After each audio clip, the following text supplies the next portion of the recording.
जय श्री कृष्ण दोस्तों। झूठ बोलो तो ऐसा जो भगवान को भी पसंद हो।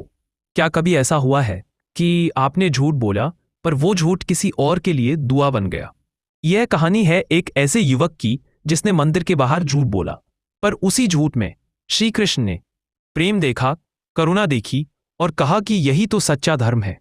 कभी कभी सत्य शब्दों में नहीं, भावना में होता है, और यही इस कथा का रहस्य है।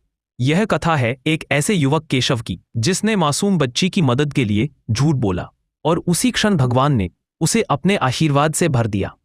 क्योंकि श्री कृष्ण के लिए सत्य वह नहीं जो कहा गया, बल्कि वह है जो किसी के आंसू रोक दे। केशव एक साधारण युवक था। दिन भर मेहनत करता, माँ की दवा और घर के खर्च के लिए संघर्ष करता था। उसकी जेब में उस दिन बस 300 रुपए थे। इतने ही पैसे थे जिनसे वह माँ की दवा और अगले दिन का राशन लेने वाला था।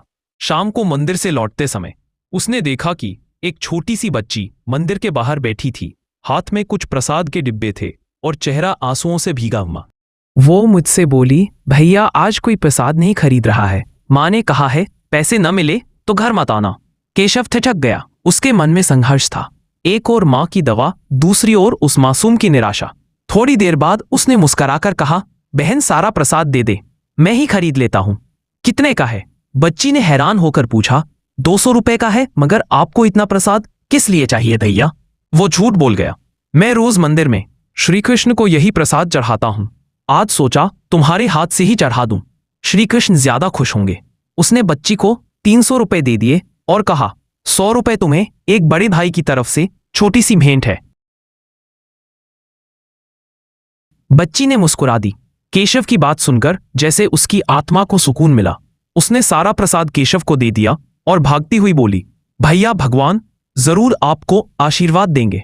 रात को जब केशव घर पहुंचा तो माँ की सांसें भारी थीं।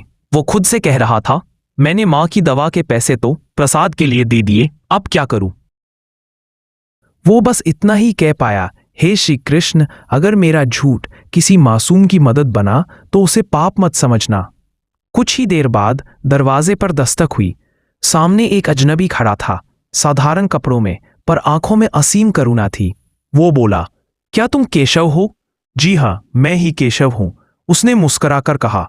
मंदिर में जो प्रसाद तुमने आज खरीदा वो श्री कृष्ण के लिए नहीं था, वो तो स्वयं श्री कृष्ण की एक लीला थी, और तुम्हारे लिए एक परीक्षा। फिर उसने अपनी झोली से एक छोटी शीशी और कपड़े में लिपटी पोटली निकाली। यह दवा तुम्हारी माँ के लिए है, और यह रहा कुछ धन जिससे अब तुम्हें किसी की मदद करने के लिए झूठ की जरूरत ना पड़े। ऐसा कहकर वह अजनबी अदृश्य हो गया। केशव के हाथ कांप उठे। वो बाहर भागा, पर वहां कोई नहीं था, सिर्फ तुलसी के पौधे के पास पांवों के निशान, बिखरी हल्की सी पीली रोशनी और दूर कहीं से आती बांसुरी की कोमल धुन हवा में गूंज रही थी। उसने माँ को दवा दी और पहली बार महसूस किया कि कभी कभी झूठ भी ईश्वर की लीला बन जाता है। उस रात जब उसने माँ की हथेली थामी तो उसकी माँ की सांसें शांत होने लगीं।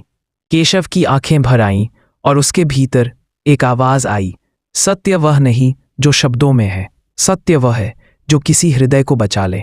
तूने झूठ बोला केशव, पर तेरी भावना सच्ची थी और वही मेरे पास पहुंच गई। उस क्षण केशव समझ गया कि धर्म कभी सिर्फ नियमों में नहीं होता, वो भावना में छिपा होता है। जहां प्रेम होता है वहीं श्री कृष्ण का वास होता है। कभी कभी झूठ भी तब सत्य बन जाता है जब उसमें किसी की भलाई बसती है, और शायद उसी को कहते हैं कृष्ण की लीला। भगवान आपके शब्दों को नहीं, आपकी भावना को सुनते हैं। अगर आपके झूठ के पीछे प्रेम है तो वह झूठ भी श्री कृष्ण की प्रार्थना बन जाता है। क्या आपने भी कभी ऐसा झूठ बोला है जो किसी और की मुस्कान के लिए था, और फिर लगा कि ईश्वर ने आपकी पुकार सुन ली? तो मित्रों, इस वीडियो में सुनाई गई झूठ बोलने की कहानी आपको कैसी लगी? हमें कमेंट बॉक्स में लिखकर जरूर बताइए, और अगर आप हमारे चैनल पर नए हो तो चैनल को सब्सक्राइब अवश्य कर लें, और वीडियो को अपने दोस्तों व परिवार वालों को भी जरूर शेयर करें। और आज की हमारी यह वीडियो देखने के लिए आपका दिल से बहुत बहुत धन्यवाद। बोलो जय श्री कृष्णा, राधे राधे।